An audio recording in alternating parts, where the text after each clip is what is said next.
Here we have question number 17. So it states that y is equal to x squared minus 2x plus 4 all divided by x minus 1.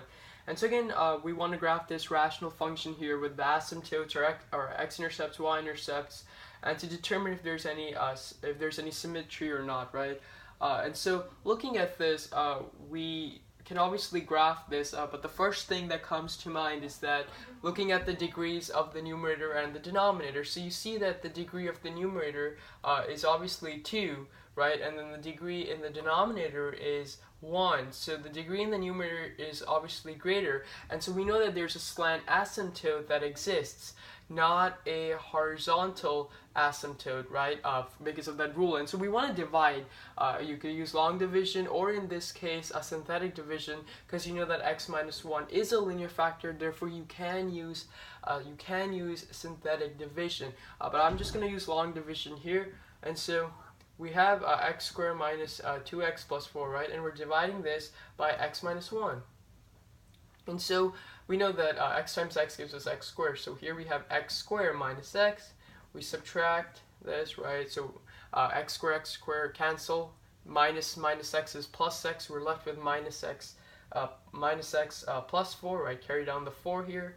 And then we do this again. And so we do negative x divided by x, and we get minus 1. So, and then we multiply negative 1 by both of these, so we get negative x plus 1.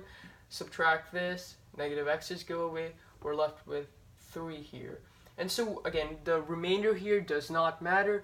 This tells us that this over here, our quotient here, is the equation of our slant asymptote. So y is equal to x minus 1 is the slant asymptote. So that's the equation of the slant asymptote. So again, just putting down the characteristics here, our slant asymptote is that y is equal to x minus 1. So we know that's our slant asymptote. And if your slant asymptote does exist, then your horizontal asymptote does not exist. So this is not applicable. And then we have our vertical asymptote. Well, the question here is, can you factor x squared minus 2x plus 4? And if you think about it, you really cannot factor this out, right? Look for any two numbers that have a product of 4 and a sum of negative 2, and you see that there are no such factors. So really we're not thinking about canceling this. We can, because obviously it makes sense why you can, because here we're just dividing, and so you see that there's a remainder of 3. But that's not the thing. The thing is, I was seeing if this factors or not, so that I could possibly cancel a factor with x minus 1 in the denominator to see if there are any holes. But you see that there are no holes here. So x minus 1 is a distinct factor in the denominator.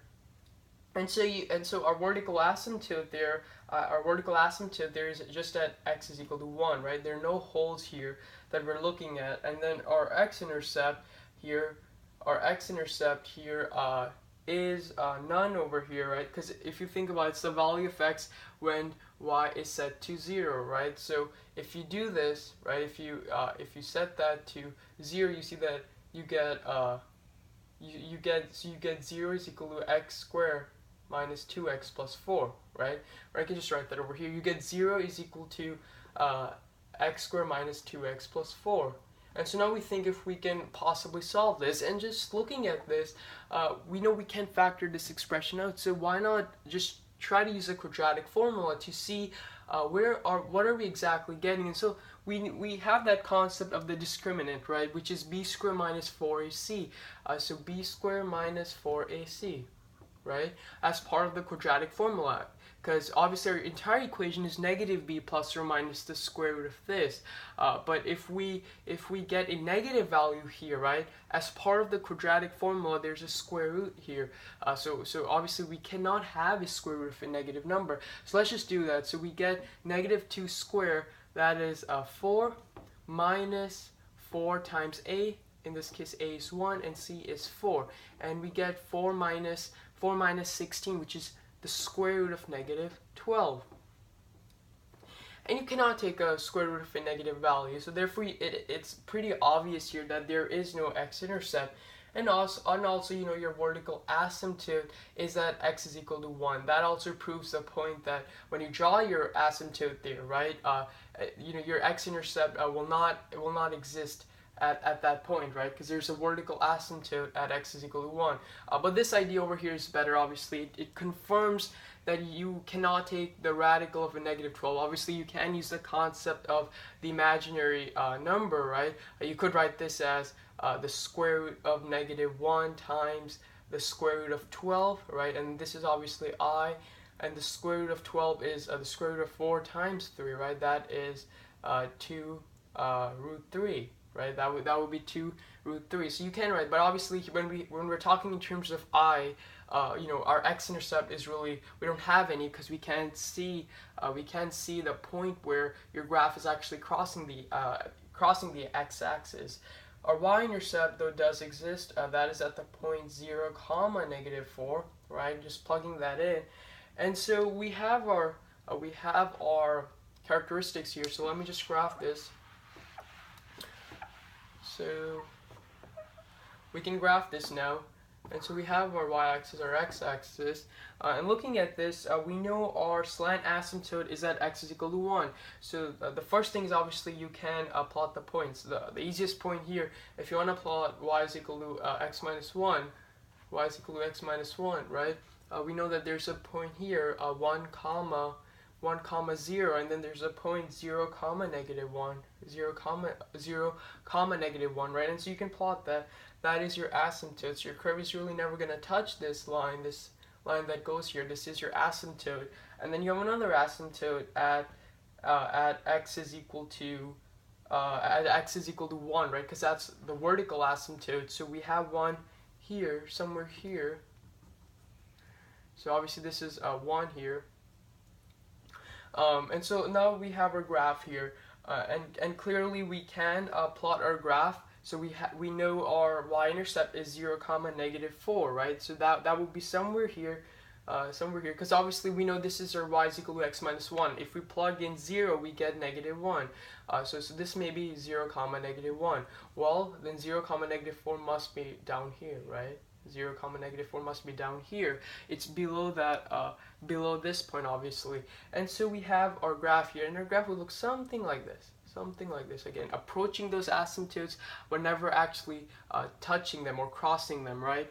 And then we have our graph over here that looks like this. And again, you can plot points and you'll see that your graph looks something like this. And clearly here we do not have any x-intercepts. You may be confused at first, x squared minus 2x plus 4, it doesn't factor, right?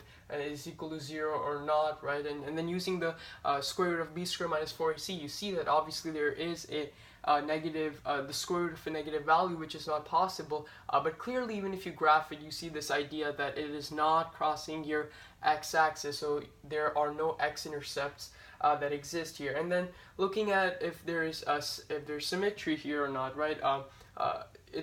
Looking at this, do you think it's symmetrical about the y-axis or the x-axis? Well, clearly it's not symmetrical about the y-axis or the x-axis here, because you don't see any type of reflection here. So we have our characteristics here, the graph, and this problem is just different in its essence because we have a slant asymptote, right? We don't have a horizontal asymptote. No holes here. Obviously, your graph can possibly cross your horizontal or your slant asymptote. It can never cross your vertical asymptote asymptote, right? But it can cross your slant asymptote and your horizontal asymptote. We can check that if you want to here. Most of the times it will not. But if you want to check here, we know that our slant asymptote is at the point, is the equation y is equal to x minus 1. So we have x minus 1 is equal to x squared minus 2x plus 4 all divided by x minus 1. Now we move x minus 1 there, so we have x minus 1 times x minus 1. Well, that's x squared minus 2x, right? Minus 2x plus 1. So we have x squared minus 2x plus 1 is equal to x squared minus 2x plus 4. And that's just weird, because if you subtract x squared from both sides and the negative 2, right, you see x squared go away, negative 2x and negative 2x go away, and then you are left with y is equal to 4. And obviously that doesn't make any sense, so y obviously does not equal to 4. And so we see that here your graph or your curve will not be crossing the slant asymptote, which is at y is equal to x minus 1. So your graph does not cross, right? If you had an equation and you were getting some distinct value effects, then possibly, yes, it was crossing your slant asymptote. But in this specific problem, it's not crossing your slant asymptote. So that's question number 17. Thanks for watching.